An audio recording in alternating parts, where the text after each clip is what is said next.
একটি নির্জন কক্ষে এক দরবেশ বাস করতেন। সেই কক্ষে এক ইঁদুর এসে বাচ্চা প্রসব করলো। পরে দরবেশকে দেখতে পেয়ে সব কয়টি পালিয়ে গেল, কিন্তু একটি ইঁদুরের বাচ্চা রয়ে গেল। বুজুর্গের দয়া হলো, তিনি বাচ্চাটিকে দুধ ইত্যাদি পান করাতে লাগলেন। একদিন দেখলেন বাচ্চাটি মন ভার করে বসে আছে। তিনি তার দুঃখের কারণ জিজ্ঞাসা করলেন।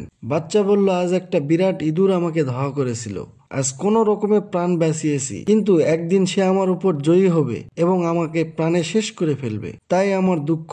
বুজুর্গ বললেন, তাহলে আমি এখন তোর জন্য কি করতে পারি? সে বলল, আমাকে বিড়াল বানিয়ে দিন। বুজুর্গ তখন আল্লাহ পাকের দরবারে দোয়া করলেন এবং তার শরীরে হাত বুলালেন। সঙ্গে সঙ্গে সে একটি বিড়ালে পরিণত হয়ে গেল। কয়েকদিন পর দরবেশ দেখলেন বিড়ালটি বিমর্ষ মনে বসে আছে। তিনি আবার তার দুঃখের কারণ জিজ্ঞাসা করলেন। বিড়াল বলল, আজ মহল্লার গলিতে গিয়েছিলাম, এক কুকুর আমাকে তাড়া করেছিল। বড় কষ্ট করে প্রাণ বাঁচিয়ে এসেছি, কিন্তু এভাবে কতদিন প্রাণে বাঁচবো, তাই আমি চিন্তিত। দরবেশ বললেন, তাহলে তুই এখন কি চাস? বিড়াল বলল, আমাকে কুকুর বানিয়ে দিন। বুজুর্গ আল্লাহর দরবারে দোয়া করলেন এবং বিড়ালের গায়ে হাত বোলালেন। অমনি বিড়াল কুকুর হয়ে গেল। 5-7 দিন পর দেখলেন কুকুরটি আবারও বিষণ্ণ মনে বসে আছে। তিনি আবারও কারণ জিজ্ঞাসা করলেন। কুকুর বলল, আজ আমি জঙ্গলে গিয়েছিলাম, সেখানে একটি নেকড়ে আমার উপর হামলা করেছিল। বুজুর্গ বললেন, তাহলে তুই এখন কি চাস? সে বলল, আমাকে নেকড়ে বানিয়ে দিন। বুজুর্গ দোয়া করে তার উপরে হাত বোলালেন, আর অমনি কুকুরটি নেকড়ে হয়ে গেল। কয়েকদিন পর দেখলেন আবার সে মন খারাপ করে বসে আছে। বুজুর্গ জিজ্ঞাসা করলেন, মন খারাপ হওয়ার কারণ কি? সে বলল, আজ আমি জঙ্গলে গিয়েছিলাম, সেখানে একটি বাঘ আমাকে খেয়ে ফেলার জন্য তাড়া করেছিল। বুজুর্গ বললেন, এখন তবে তুই কি চাস? সে বলল, আমাকে বাঘ বানিয়ে দিন। দরবেশ আল্লাহর দরবারে দোয়া করে তার গায়ে হাত বুলালেন।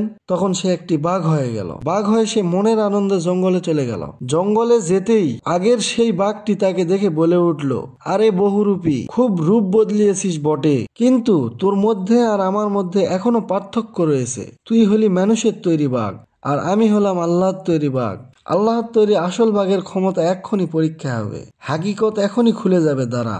এই কথা শুনে সে কাঁপতে কাঁপতে বলল, তাহলে আমার প্রাণে বাঁচার কি কোনো পথ নাই?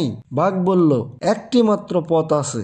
আগে তুই তাকে খতম করে আয় যে খোদার উপর খোদকারি করেছে, তোকে ইঁদুর থেকে বাঘ বানিয়েছে, আল্লাহর সৃষ্টির মধ্যে যে হস্তক্ষেপ করেছে, তাকে খতম করলেই তোকে ছাড়বো। তখন সে জঙ্গল থেকে দরবেশের কামরায় এসে উপস্থিত হলো। দরবেশ দেখলেন সে নখ বাহির করে থাবা প্রস্তুত করে সামনে এসে ঘর ঘর করছে।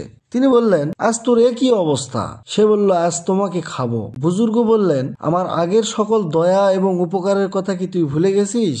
সে বলল, ধেৎ তোর উপকার, এখন আমার জান যায়। উপকারের কথা ভেবে তো আমি জান হারাতে পারি না। সেই বাঘের সঙ্গে আবার দেখা হয়েছে।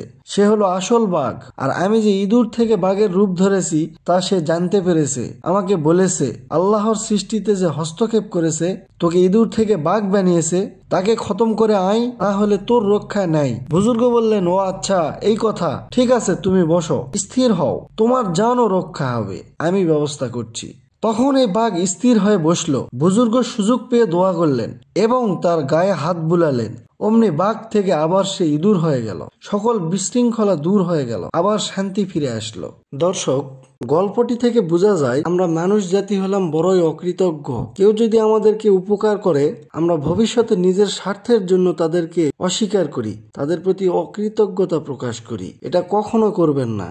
যদি আপনাকে কেউ সাহায্য সহযোগিতা করে, তো আপনি তার প্রতি সারা জীবন কৃতজ্ঞ থাকবেন। আল্লাহ আমাদেরকে সঠিকটা বুঝে আমল করার তৌফিক দান করুক। সকলে বলি আমিন। ভিডিওগুলো ভালো লাগলে অবশ্যই লাইক করবেন, কেমন হয়েছে তা অবশ্যই কমেন্ট করে জানাবেন, শেয়ার করবেন, সাবস্ক্রাইব করবেন। আসসালামু আলাইকুম।